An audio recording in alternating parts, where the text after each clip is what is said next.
Храпунова Есина. Митричем меня звать, а это мой внучок, он тоже Митрич. Едем в Орехово, в парк, в карусели покататься.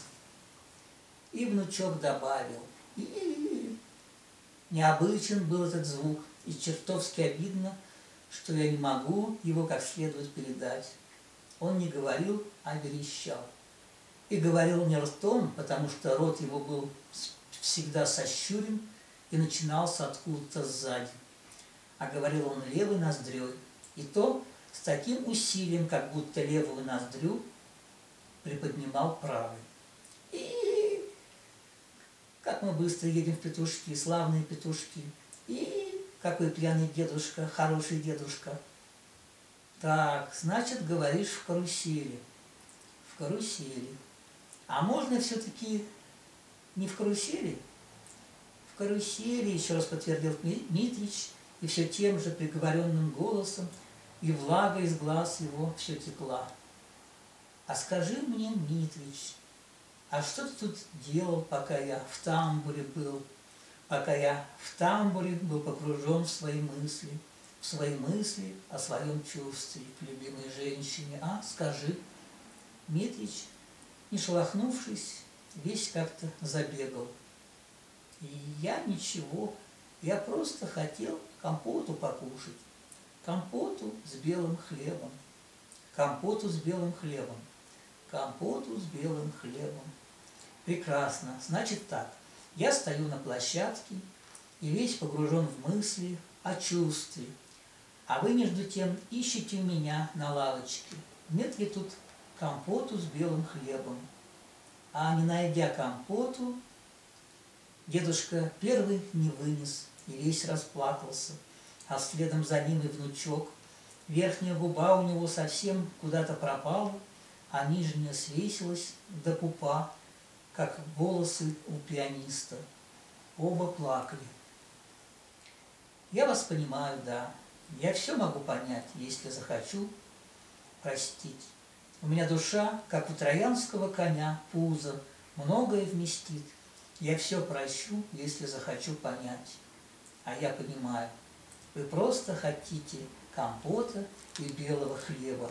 Но у меня на лавочке вы не находите ни того, ни другого. И вы просто вынуждены пить хотя бы то, что вы находите, взамен того, что бы вы хотели. Я их раздавил своими уликами, они закрыли лицо, оба, и покаянно раскачивались на лавке в такт моим обвинениям.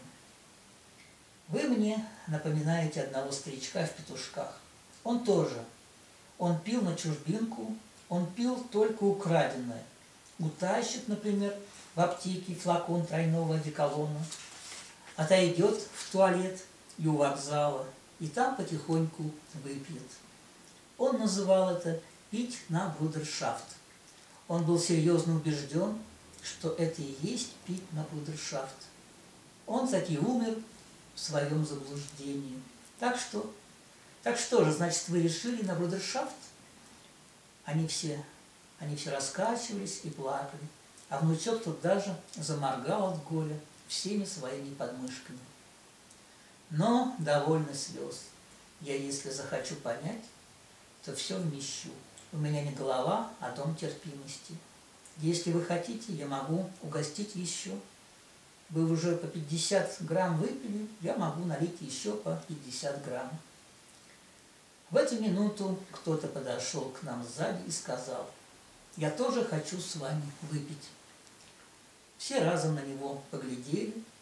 То был черноусый в жакете и коричневом берете. «И-и-и!» – заверещал молодой Митрич. «Какой дяденька, какой хитрый дяденька!» Черноусый оборвал его взглядом из-под усов. «Я никакой не хитрый. Я не ворую, как некоторые. Я не ворую у незнакомых людей предметов первой необходимости. Я пришел со своей, вот». И он поставил мне на лавочку бутылку столичной. «От моей не откажетесь?» – спросил он меня. Я потеснился, чтобы дать ему место. «Нет, а то, пожалуй, и не откажусь. А пока хочу свое. поцелуй тети Клавы. Тети Клавы, тети Клавы. Мы налили себе каждый свое. Дед и внук протянули мне свою посуду. Они, оказывается, давно держали ее наготове задолго до того, как я их поманил. Дед вытащил пустую четвертинку, я сразу ее признал. А внучок тот вынул даже целый ковш и вынул откуда-то из-под лобка и диафрагмы. Я налил им, сколько обещал, и они улыбались. На брудершафт, ребятишки, на брудершафт. Все выпили, запрокинув головы, как пианисты. Наш поезд на станции Есина не останавливается. Остановки по всем пунктам, кроме Есина.